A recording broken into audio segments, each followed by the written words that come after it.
right, we're back. Hey, we're live. Take two with the good guy. It's been a minute. A couple months since we've done one of these lives, so I'm super pumped. If you got the first part of that, maybe the audio was bad, but we're going to give it another go. Second go round, college try. You know, just might take us 6 years to get through like college.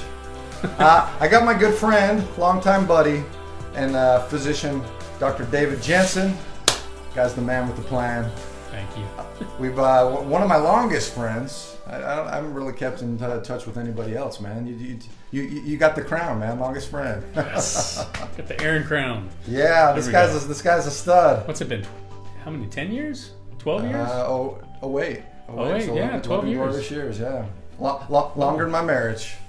Mine. Yeah, hey, we won't go down that path. Hey, Steph. Hey, do we got audio? If you can hear us, give us a thumbs up. Any audio at all? Is there anybody? Give a thumbs up if you can hear it. Two. Chime in. Give us a mic check. Where's my snare? Yes, okay. Okay, we got it. There we Round go. two. Bada bing, bada boom. Okay. Technical difficulties. We're working out the wrinkles. Yes. Yeah, like I said, I took a little break. We haven't been doing these lives. But I had to bring in my buddy David. He's got some epic knowledge. He's an expert in his field. And he's here to educate myself and everybody else. So thanks for being here. If you're watching this later, I'd like to invite you and encourage you to give David a shout out and some props for being here to share his wealth of knowledge. So David, I know you. We go way back. If somebody doesn't know David Jensen, just break it down. Give him like the Reader's Digest version. Pressure. You got the spotlight on you. So I did my family medicine residency in Downey, California, and that's actually where I met this guy, Aaron. So he and I were actually we were roommates. We had a house in California and with 5 other guys. 6 other roommates. It was a frat house, yeah. I think. But no drinking frat house. It was crazy, but you need a bunch of people to pay the rent. Yeah, exactly. I think that's why we got out. There were too many. Taxation was a little high, to say the least. There's a lot going on. So anyway, we were roommates there, and I was doing residency. And during my residency, that's where I met Aaron and finished up residency. Moved out here to Arizona, and I've been kind of posted up here ever since. Yep. He was a big help. He was one of the first people I met when I was newly recovered. We were just reminiscing about how he helped me quit smoking. I think I had like 6, maybe 9 months sober, maybe a year, and I was like, man, I got to get rid of this. And so David was just sharing that was one of his first experiences with treating nicotine addiction. Yeah. So he gave me some lozenges. I popped those. It was tough if you've ever quit smoking, along with other addiction recovery.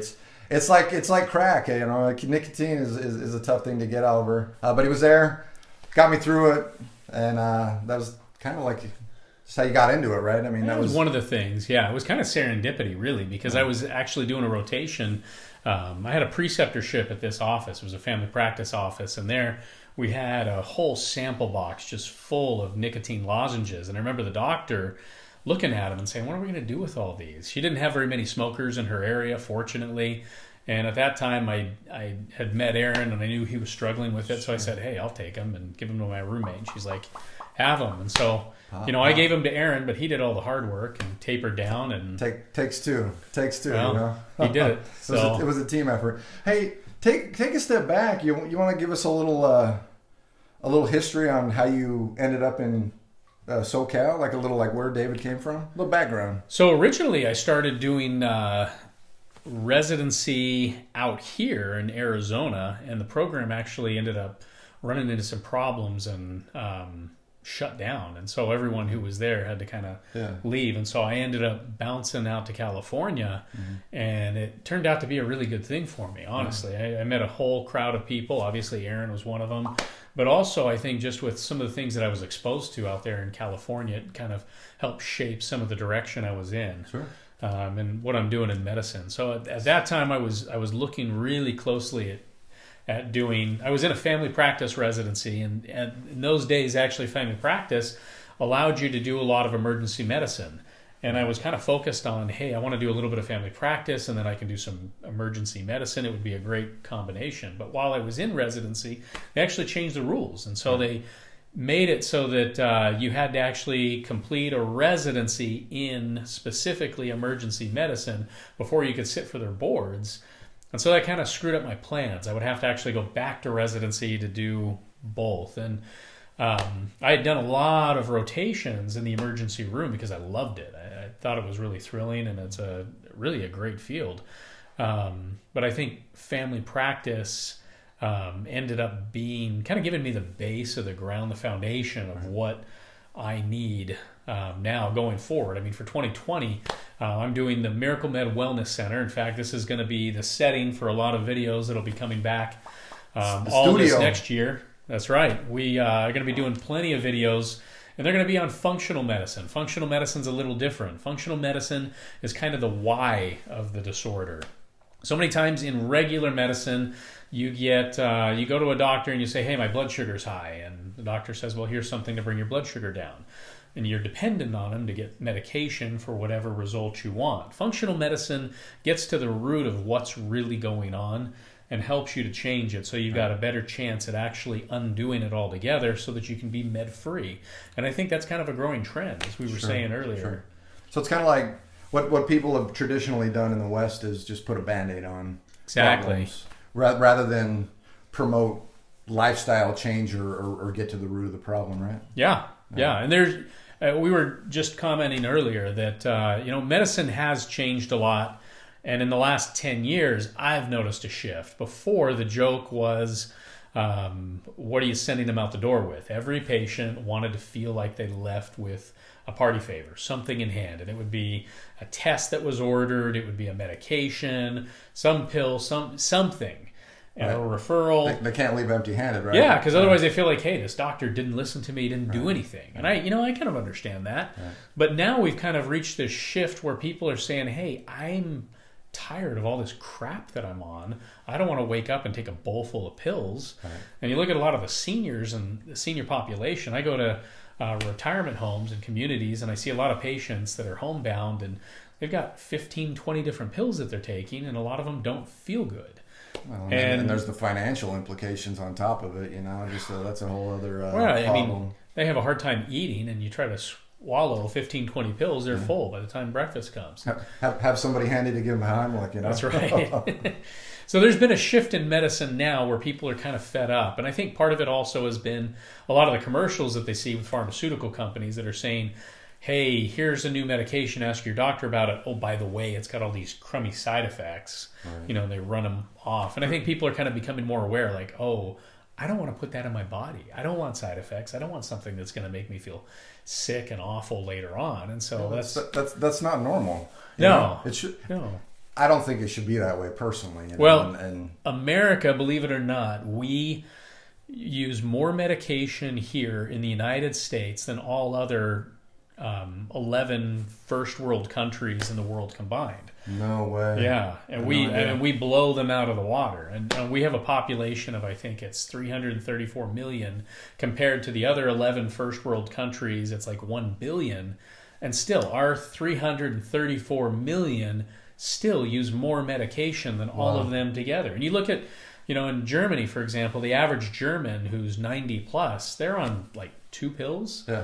And here, that's not bad. Most teenagers are on 2 pills. So it's a different mentality. And that's where I'm getting into functional medicine. Functional medicine focuses a lot on natural things that can help people to get off of the meds, change their lifestyles, feel better, feel healthier, help the body do what it's designed to do. Because your body can actually do that. You don't necessarily need prescriptions to do that. And so that's going to be kind of the focus here.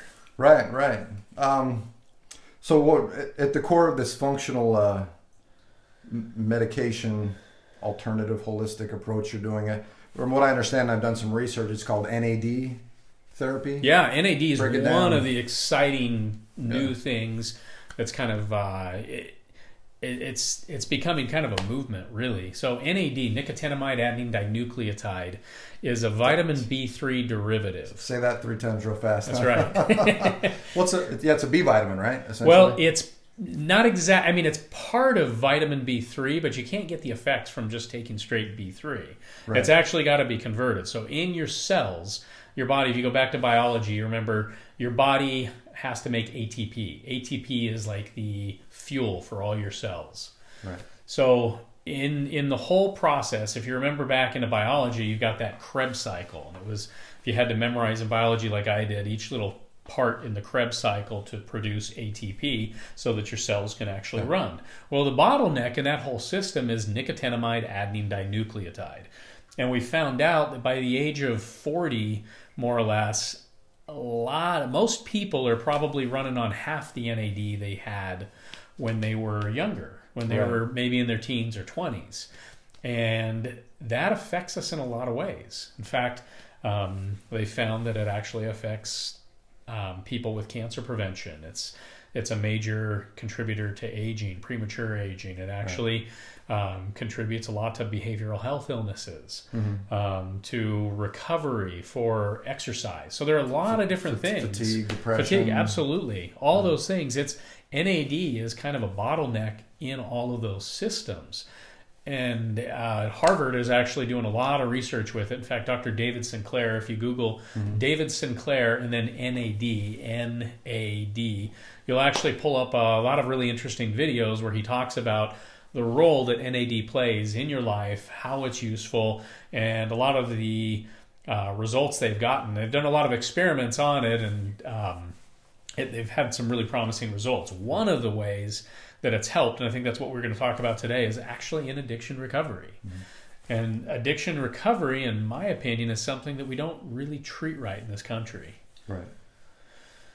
So, I remember reading about the founders. So this isn't a novel approach to treating, maybe even possibly addiction, because from what I understand, the founders of AA, Dr. Bob and Bill W., I think they experimented with like super high doses of niacin, which is similar to NAD, it wouldn't right? surprise me. Yeah, so I think they got loaded up on it. I don't know what their intentions were. I imagine it had to do with treating addiction. If you got any insight on that, I'm no expert. I've been sober a minute. Please comment. Provide some info. So NAD was actually something that was discovered probably around, I think it was 1906, when the British actually there was a British scientist who was studying it, and then they were able to synthesize it in a lab around I think it was like in the 1950s. And the company that was working on that and actually made the first lab form of NAD was also incidentally involved in making methadone.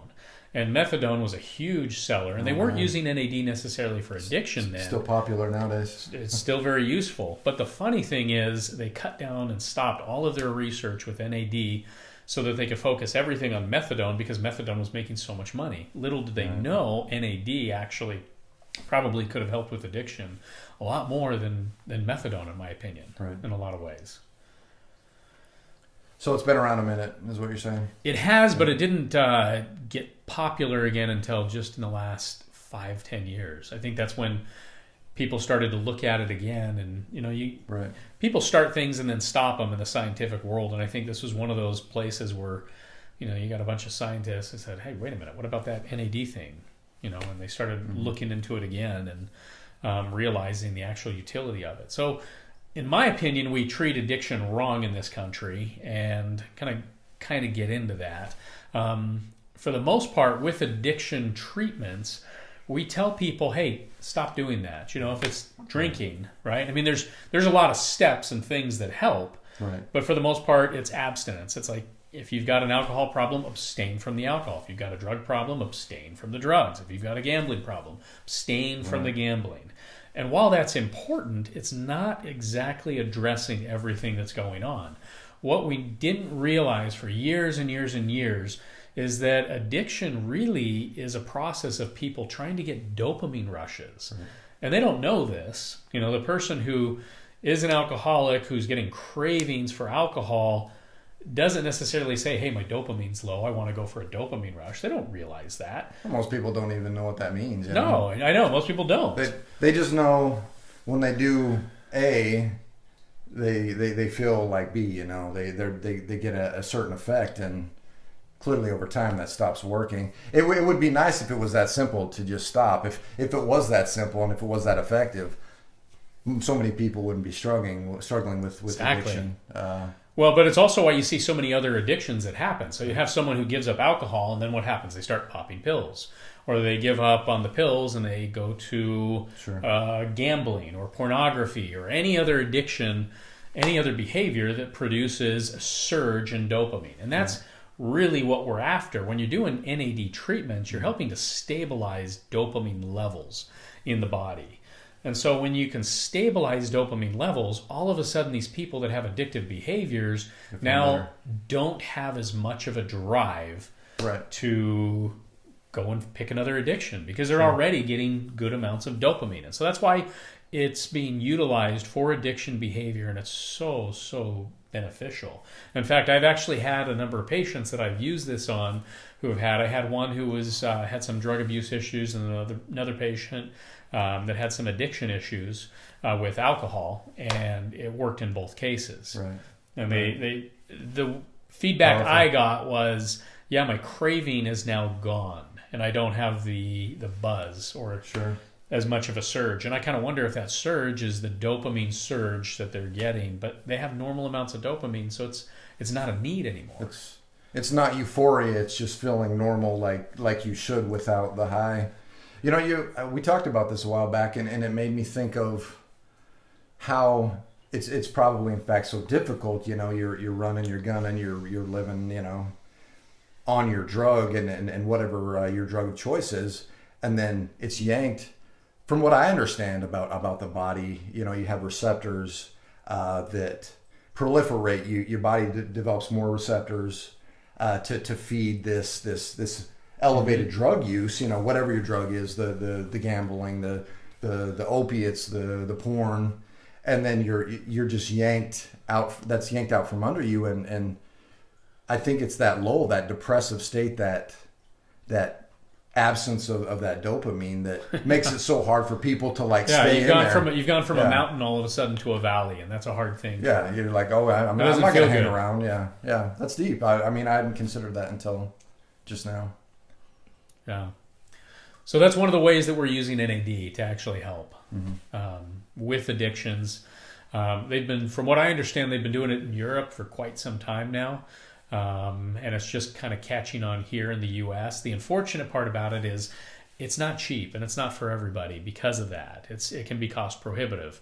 NAD infusions, I think there's a place in San Diego that does them for $1,200 an infusion, and you need about 10 of them when you're treating an addiction, and so it can be kind of pricey. Now, that's one of the things at the Miracle Med Wellness Center that I'm going to be doing, that we're going to be offering, and we're going to be offering it at a much more competitive price, and my opinion, a better quality product as well.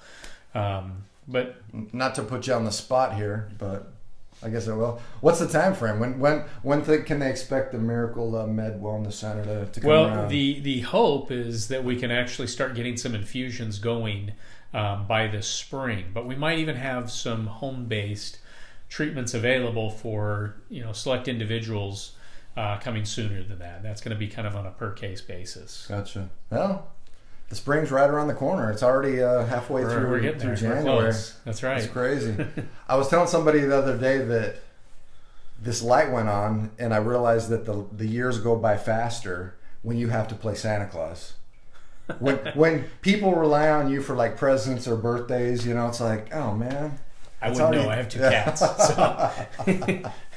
Really easy here. They don't even know Christmas. You can get some high maintenance pets. Yeah. So they know the Christmas tree to knock it over. That's about it.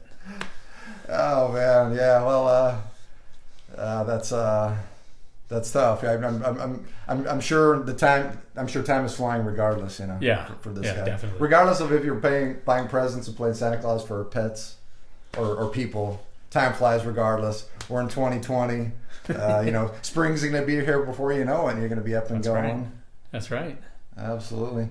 Well, so say somebody is tuning in, they're struggling with some addiction, they're looking for some hope or some kind of like motivation or direction to put you on the spot. What would you tell somebody right now, David? Say they're in a dark place, they're struggling with something. Where do they start? What would you say? I'd say first off, don't lose hope. Okay, there's new advances in medicine all the time. In fact, I was on the phone with a really good friend who's kind of served as a mentor for me in functional medicine, and he was telling me about some new biologic treatments that he's done some study with, and he's getting certified in. They're from Switzerland. There are very few people here in the States that do it, but they're used to treat a lot of disorders that normally we would kind of push away to the wayside. One of them, fibromyalgia. If anybody knows, fibromyalgia unfortunately is a terrible condition that a lot of people suffer from, and they're not really understanding the whole basis. In the medical world, we don't generally understand what's going on, and the part that kind of burns me up or irritates me is people will say, oh, well, it's in your head, it doesn't exist. And that's, there are a lot of people I know that are hard workers that aren't fabricating this stuff. They're really suffering. They really hurt. They have pain. If there was a way to measure their pain, I'm sure they would show off the Richter scale. But it's really difficult to treat. And we're finding a lot of really cool new treatments that are coming out of other countries in Europe. So there's new things popping up all the time. So do not lose hope. I would definitely encourage anyone to, if you're not satisfied with the kind of medical care that you're getting, investigate. Sometimes you got to look outside the box. And that's one of the reasons why I'm doing functional medicine. And I'm offering functional medicine for patients. It's because I've had so many patients that would go from doctor's office to doctor's office to doctor's office, and they say all they do is throw new pills at me. And I don't want to take all these medicines, and I feel sicker and I feel worse and nothing's changing, and I feel tired, and I go and I have lab work and all my labs come back normal.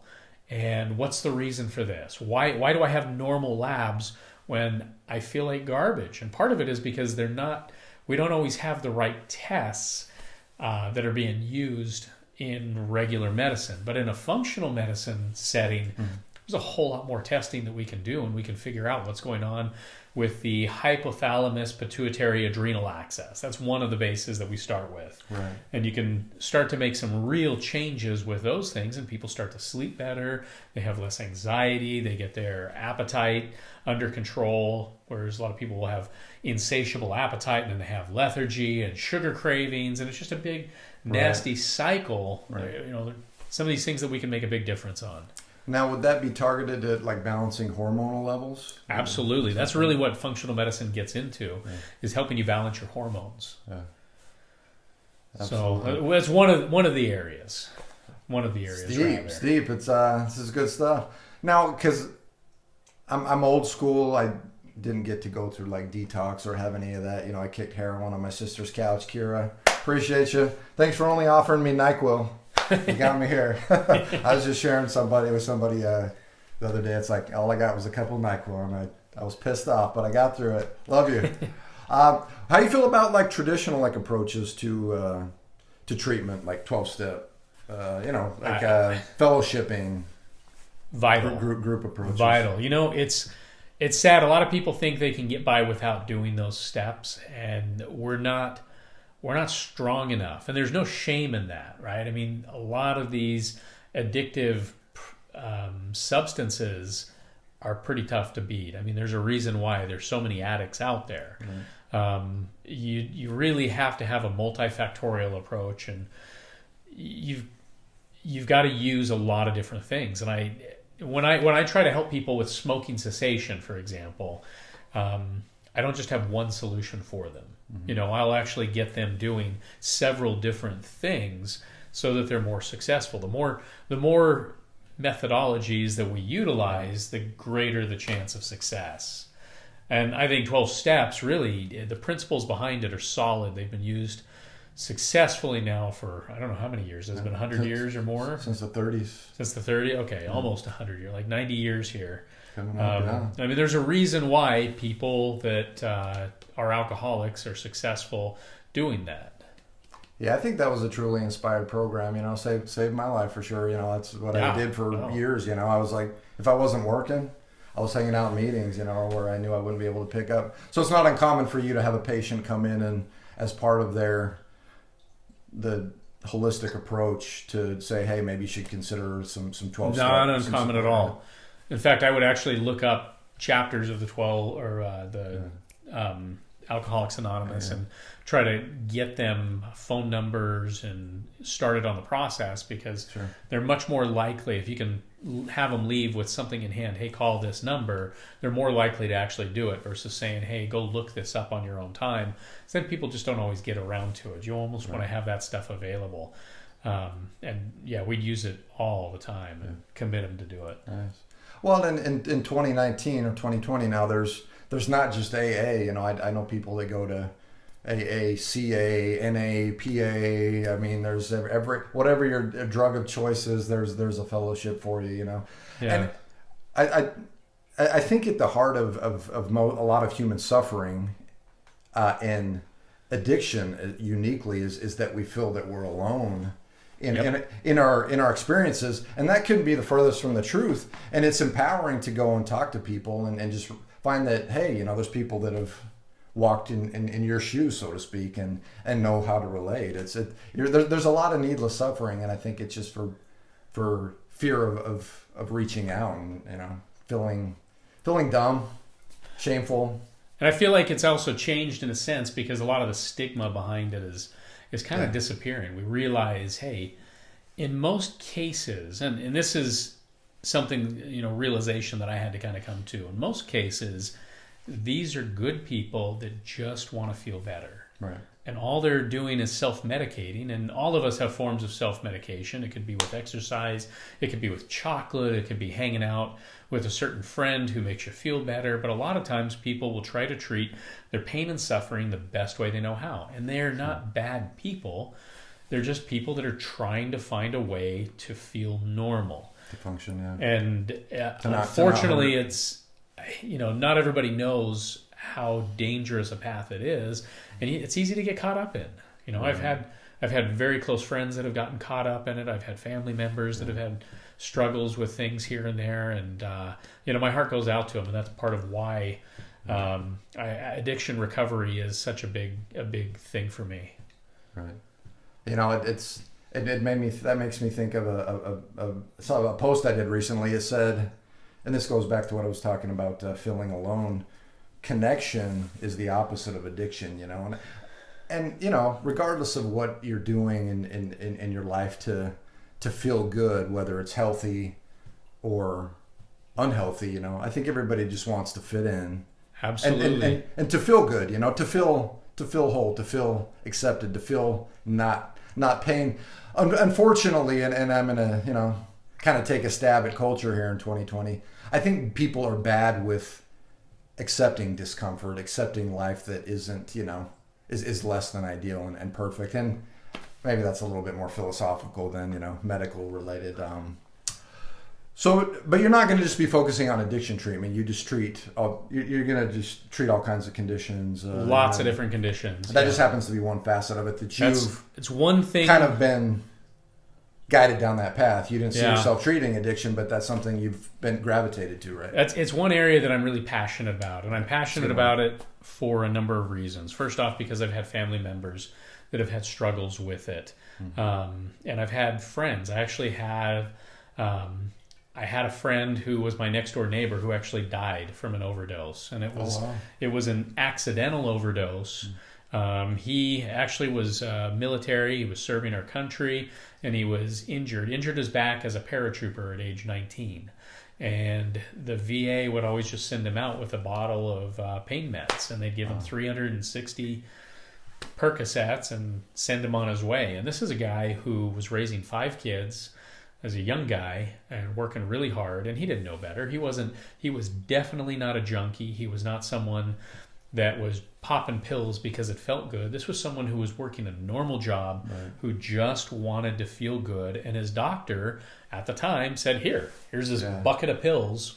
This will help you do what you want. And he took his doctor's word on it and said, okay, Sure. yeah, I'll pop a pill every time my back hurts. Well, unfortunately, what happens with pain medication is your tolerance, you start to build up a tolerance until you got to take more and more and more. Overnight. So, yeah, after a while, the Percocets weren't enough, and he had to move to Oxys, and he was on OxyContin, and then for a while he noticed that the medication just didn't make him function well, and he was slurring his speech. He wasn't able to do everything at work the way that he wanted to, and he could tell that there was a difference. And I think his wife actually even said, hey, you got to slow down on these pain pills. And so he did. He went cold turkey, cut himself off, which is a real hard thing to do. That's gangster. It shows he's a tough guy. He's a real tough guy.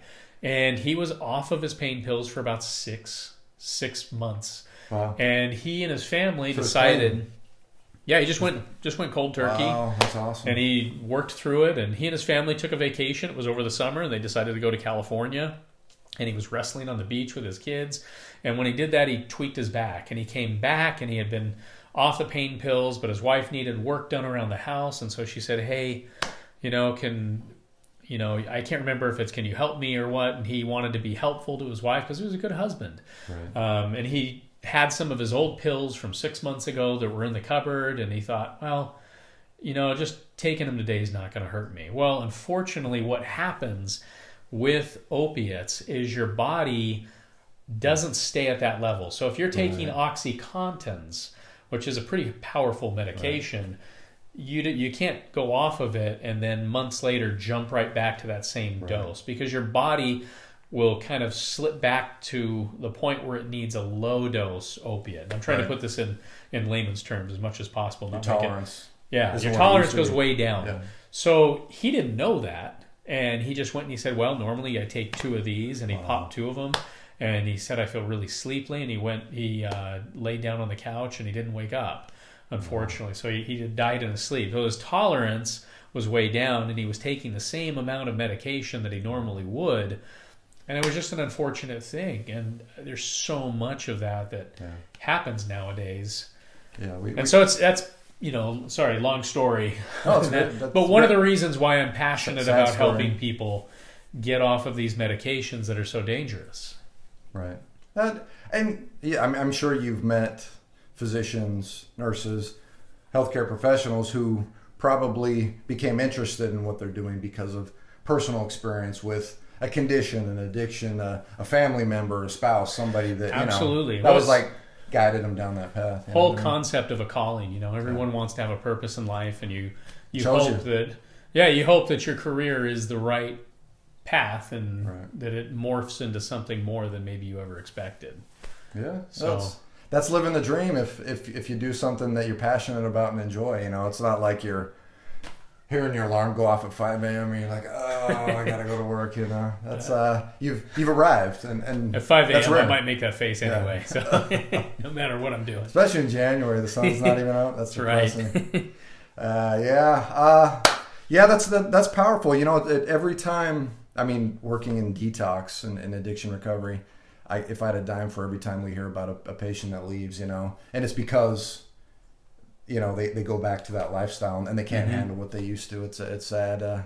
Addiction is a battle that many are losing, unfortunately, but there is hope, guaranteed. I mean, I'm sure you've seen some success stories. Lots of success stories. I see success stories every day. It's that whole cycle. And once you understand what's really going on, and you see that people are just trying to chase the dopamine, and then it becomes a little easier. You have more tools. You understand what the process is and how to deal with it. And so that's one of the things that when I treat people with addiction that I focus on. And you have to find replacements, and you've got to find ways of upping their dopamine levels so that it's less of an urge.